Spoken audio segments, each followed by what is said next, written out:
آج کے اس دور میں، گزرتے ہوئے دور میں ضرورت اس بات کی ہے کہ اردو اخبار کی مقبولیت میں اضافہ کیا جائے، اسے عام لوگوں تک پہنچایا جائے، اس کی خدمات کو ساتھ میں لایا جائے، کیونکہ اردو اخبارات نے ہر محاذ پہ، ہر موقع پہ، چاہے وہ کشمیر رہی ہو، چاہے وہ کوئی بھی مقام رہا ہو، جہاں پر بھی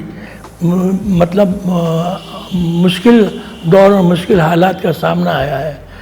اردو اخبارات کے جرنلسٹ نے خود ان مقامات پر پہنچ کر، خود ان علاقوں میں گھس کر ان چیزوں کو ناکام بنایا ہے جو خاص طور سے مسلمانوں کو نقصان پہنچانے کے لیے کی جا رہی تھی۔ اس کے لیے اردو صحافت یقیناً مبارکباد کی مستحق ہے۔ یہی وجہ ہے غالباً کہ اردو اخبارات پر جتنے مقدمات ہوئے ہیں اتنے مقدمات مجھے نہیں لگتا کسی اور زبان کے اخبارات پہ ہوئے ہوں گے۔ اردو اخبار والوں نے، اردو جرنلسٹوں نے اس لڑائی میں کبھی پیچھے پلٹ کر نہیں دیکھا۔ جہاں انہیں ناانصافی نظر آئی کھل کر انہوں نے اپنی بات کہی اور لڑتے رہے اور لوگوں کو سمجھاتے رہے کہ حقیقت کیا ہے، کس طرح سے انہیں بیوقوف بنایا جا رہا ہے، کس طرح ان حالات کا غلط فائدہ اٹھایا جا رہا ہے۔ آج جب کہ 200 سال مکمل ہو چکے ہیں تو اردو اخبارات کی حالت دیکھ کے افسوس ہوتا ہے۔ اردو اخبارات کے ایڈیٹروں اور اردو اخبارات کے جرنلسٹوں کو جو تنخواہیں مل رہی ہیں وہ دیکھ کے بہت دکھ ہوتا ہے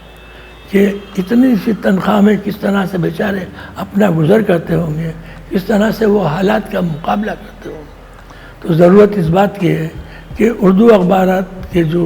جرنلسٹ ہیں ان کی حوصلہ افزائی کی جائے، انہیں آگے بڑھایا جائے، ان کی تنخواہوں پہ توجہ دی جائے اور خاص طور سے اردو اخبارات کے مالکان پر نظر رکھی جائے اور ان سے کہا جائے کہ بھائی یہ ناانصافی مت کرو، تم اپنے پر کچھ خرچ مت کرو لیکن جرنلسٹوں کو آگے بڑھانے میں پیچھے مت رہو۔ ان چند الفاظ کے ساتھ میں اپنی بات ختم کروں گا کیونکہ حالات اور بگڑتے نظر آ رہے ہیں۔ دعا ہے خدا سے کہ ان حالات کا مقابلہ کرنے کی اردو جرنلسٹوں کو حوصلہ عطا فرمائے۔ شکریہ۔